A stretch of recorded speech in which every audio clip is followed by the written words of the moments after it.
If I were to ask you to close your eyes and picture Art Nouveau, I can almost guarantee exactly what pops into your head. Oh, I know this one. It's probably a poster. There's a beautiful woman. She's draped in these, flowing robes, maybe holding a cigarette or a flower. And she is absolutely surrounded by these intricate, swirling halos of hair. Yes, and botanicals. It is the defining image of an era. The Paris of the 1890s, the Belle Epoque. You could practically smell the absinthe just thinking about it. Exactly. And the man behind it, Alphonse Mucha, is basically the reason we visualize that era the way we do. But here's the thing that absolutely blew my mind when we started looking into this. Mucha, he kind of hated it. Hated might be a strong word, but he certainly felt trapped by it. Trapped, right. He felt like his life's work was being, misunderstood. Completely. To the world, he was the master of French commercial beauty, the guy selling biscuits and champagne. But in his own head, he was a Czech patriot who was just desperate to create this spiritual monument for his people. And that tension, that pull between the commercial superstar and the spiritual nation builder is exactly what we are exploring today. It is. We are doing a walkthrough of a presentation called Mucha, Poster Master, Nation Builder. It's 15 slides that take us right from the streets of Paris to the birth of Czechoslovakia. So let's jump right into slide 1, the title slide. And immediately, visually, you see this massive conflict we're talking about. It's right there, isn't it? On the left, you've got the famous Joke cigarette poster. Right. It's bright, it's sexy, it's advertising. And on the right, it's a completely different world. It's a painting called The Slavs in their original homeland. It's dark, it's moody. Almost fearful. Yeah, you have these huddled figures in a blue, starlit forest. It looks like a scene from some grim folklore tale, not a billboard. And there's a quote on the slide that really sets the stakes here. Art exists only to communicate a spiritual message.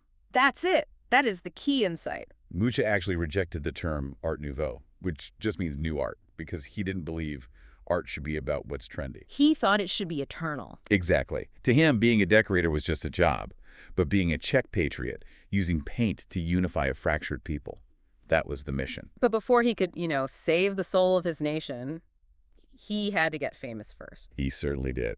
And that brings us to slide 2, the Christmas Miracle of 1894.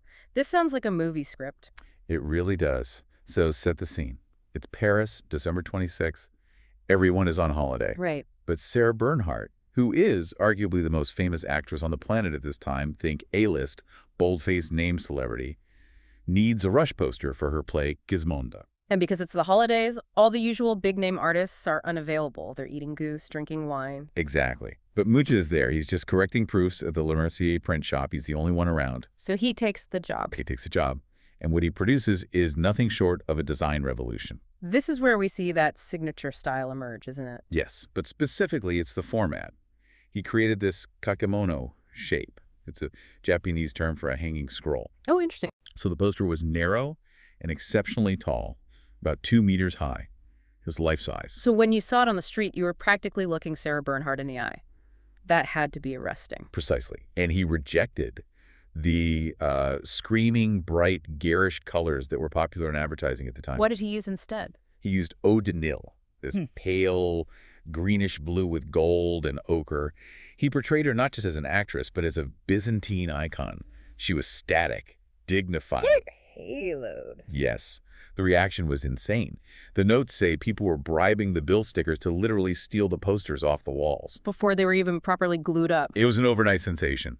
Bernhardt loved it so much he signed him to a 6-year contract immediately. And just like that, Mucha was the most famous graphic designer in Paris. Which leads us to slide 3, deconstructing Le Style Mucha. Right. Because once he hit it big, he developed a formula. And looking at the slide, it's actually really technical. I saw this. The Q formula, what is that? If you look at the composition, you almost always have a circular element, like a halo or a curved background. Okay, that's the circle of the Q. Exactly. And then the figure's body, or the drapery, forms the vertical line, the tail of the Q.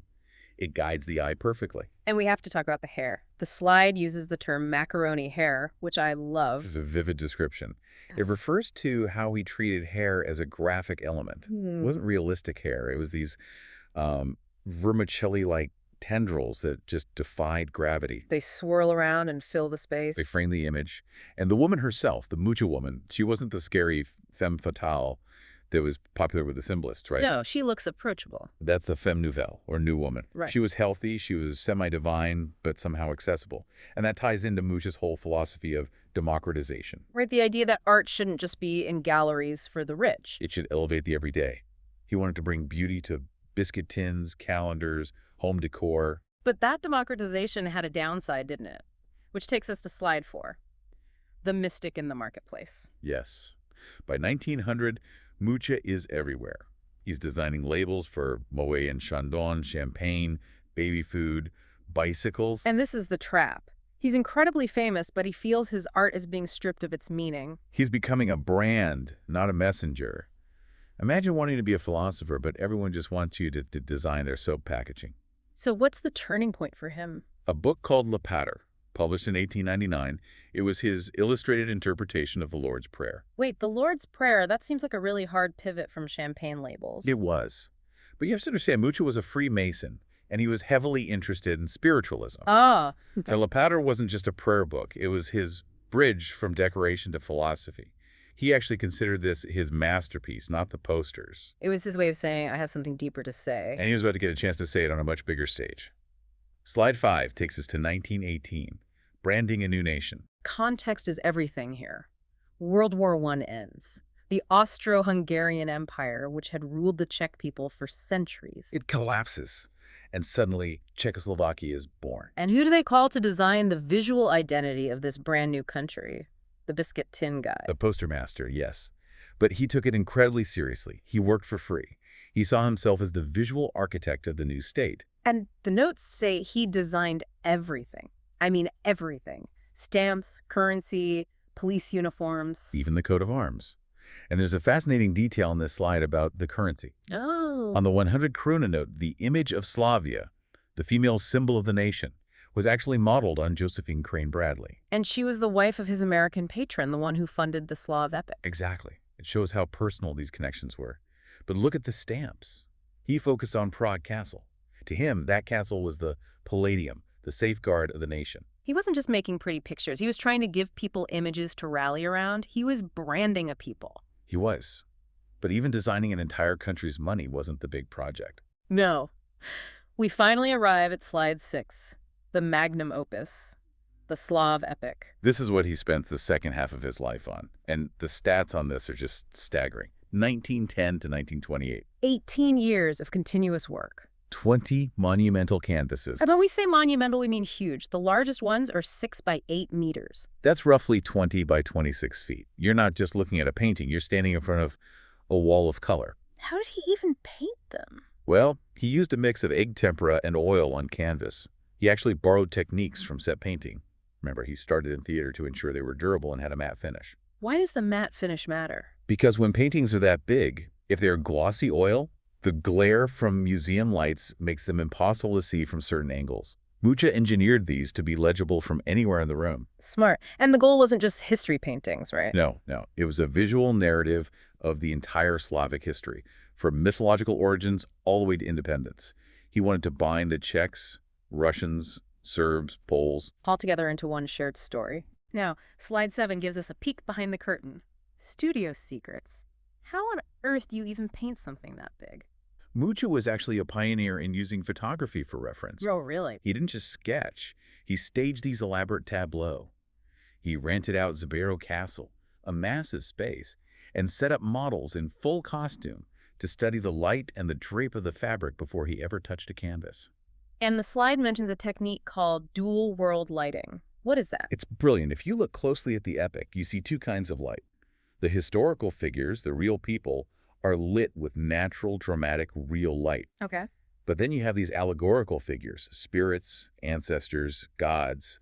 They're painted in these spectral, blue-hued mists. So he's visually separating the physical world from the spiritual world on the same canvas. Exactly. Creates this dreamlike quality where history and myth are happening simultaneously. Let's talk about the story he's telling. Slide 8.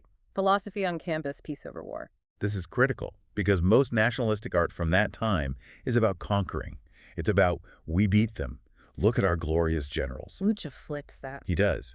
The narrative arc described here goes from vulnerability to resilience to unity. So it starts with the Slavs in their original homeland, where they're hiding, fearful. Right, almost like Adam and Eve. But then it moves to resilience. And notice what he highlights. Intellectual achievements. He paints the translation of the Bible. He paints education. He doesn't focus on military glory. And even in the battle scenes, the notes say he focuses on the aftermath. Yes. Look at after the Battle of Grunwald. You don't see the fighting, you see the sorrow, you see the cost of violence. Mucha was a pacifist at heart.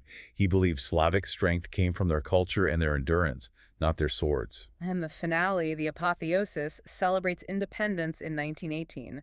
It sounds triumphant. It is. It's got Allied soldiers, Slavic ancestors, all rejoicing under Christ. It's this grand vision of unity. Reality has a way of ruining a good ending.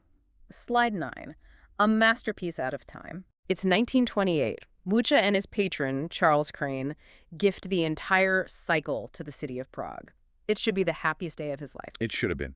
And the public loved it. But the critics, they sneered. Wow. You have to remember, by 1928, the art world had completely changed. Art Nouveau was dead. Modernism, functionalism, cubism, that was the new cool. So Mucha unveils these giant, romantic, realistic paintings, and the critics are like, okay, boomer. Essentially, yes, they called it reactionary. They called it nationalist propaganda. And the condition of the gift was that Prague had to build a special pavilion to house them. And they never did. They never built it. It became known as the homeless epic. The canvases were eventually rolled up and shoved into storage. That is heartbreaking. But it gets darker. Slide 10, The Struggle and the Hiding, 1939. The Nazis invade Czechoslovakia. And while the art critics might have thought Mucha was irrelevant, the Gestapo knew exactly how powerful symbols could be. Of course. Mucha was a high-ranking Freemason and a massive Czech nationalist. He was one of the first people they interrogated. He was in his late 70s by then, right? Yes. And the interrogation broke him. He died shortly after of pneumonia. A tragic end. And the paintings. What happened to the epic? They had to be hidden. The Nazis viewed them as dangerous Slavic propaganda and would have destroyed them. Then, after the war, the communists took over. And they didn't like them either. No. They viewed them as bourgeois and nationalist in the wrong way. So for decades, these massive masterpieces were rolled up in damp conditions, hidden away in a small town, obscure and neglected. It seems like the story ends there. A sad, forgotten ending. But Mucha is like a cat. He has 9 lives. Slide 11, Resurrection. From Art Nouveau to psychedelia. This is one of the weirdest and coolest cultural crossovers in history. It really is. Fast forward to the 1960s. There are exhibitions in London and Paris that revive interest in Mucha's early work. But who latches onto it? The hippies. The counterculture. It makes sense if you think about it. The organic lines, the surreal colors, the flowing hair, the rejection of industrial rigid shapes. It all represented freedom and nature to them. And the slide mentions direct visual quotes, like concert posters for Pink Floyd. Oh, absolutely. Yeah. You can find posters from the Summer of Love that basically trace Mucha's figures directly, but instead of holding Job cigarettes, they're advertising a psychedelic rock show. So the Mucha style became the visual language of the 1960s revolution. It did, which is wild. He goes from being out of style in the 20s to being the coolest thing on the planet in the 60s. And the influence didn't stop there. Slide 12, the blueprint for modern fantasy. This connects to an entirely different audience, manga and anime. Specifically shoujo manga, girls manga. Yes. If you look at that hue composition we talked about earlier, the floating figures, the elaborate decorative borders, the macaroni hair, that is the visual DNA of shows like Sailor Moon. The slide even mentions Naoko Takeuchi, the creator of Sailor Moon, and Yoshitaka Amano, the artist for Final Fantasy. They both cite Art Nouveau and Mucha as primary inspirations. So you have a 19th century Czech nationalist influencing 1990s Japanese animation. It just shows how universal that language of beauty really was. Let's zoom in for a second on slide 13, technical mastery. Because looking at these connections, you really see the technical reasons why his style works so well. It's the botanical accuracy. This is a great detail on this slide. Mucha's flowers weren't just squiggles. He studied plants. He drew them with botanical precision. But he doesn't just draw a garden. No, he takes those hyperrealistic flowers and arranges them in these stylized, rigid, almost Byzantine borders. It's that contrast. That's it. Hyperrealism in the face and flowers, mixed with abstract geometric framing. That's what makes the image pop. It feels modern even today because it balances the real and the graphic. Which brings us to the legacy. Slide 14. Visual sovereignty. That's a heavy term. It is, but it fits. It means he gave a face to a nation that didn't exist yet. Think about it. Before 1918, Czechoslovakia was just an idea. He created a visual identity for the Slavic soul. That's a great way to put it. It was like branding, but for a country, not a product. He gave them a look, a dignity, a history they could see with their own eyes. And finally, slide 15, the enduring message. We come back to a quote from Mucha. "The purpose of my work was never to destroy, but always to create, to construct bridges." Bridges between the past and future, between different Slavic nations. And honestly, between high art and the person on the street. And that journey from the Prince of Posters selling cigarettes to the creator of the Slav epic, it shows that art can be both accessible and profound. You don't have to choose. You really don't. The slide notes that the Slav epic is still seeking a permanent, dedicated home in Prague. It is. In a way, it fulfills the original condition of the gift. It symbolizes the ongoing struggle for identity. It's still wandering, just like the Slavic tribes in that very first painting. So what does this all mean for us? What's the final thought here? I think the provocative thought is about fashion.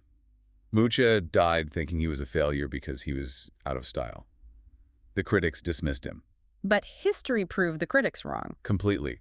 His work fueled the 60s counterculture, it defines modern anime, and people still line up around the block to see it. It makes you wonder. It really does. What creative work are we ignoring today? Yeah. What are we calling cheesy or dated or unfashionable right now that might actually be timeless? What is the Slav epic of our time that we are all just rolling our eyes at? Exactly. That is a question worth mulling over. Next time you see a poster on your wall, or even the money in your pocket, maybe take a second look. There might be a whole history hidden in the design. Indeed. Thanks for vibing up with us. We'll see you next time.